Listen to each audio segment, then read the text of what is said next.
خبر عاجل يهم المغاربة. كارثة محزنة تهز مدينة الجديدة. ل4 أطفال قتلت بوحشية من طرف زوجها، والتفاصيل صادمة جدا.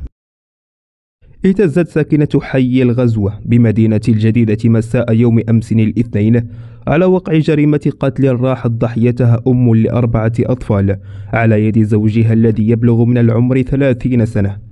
وأفاد مصدر مقرب أنه وبسبب خلافات حادة بين الزوجين أقدم المتهم على الاعتداء بالضرب العنيف في حق زوجته الحامل في شهرها الثاني لمدة 10 دقائق متواصلة، وإلى أن فارقت الحياة.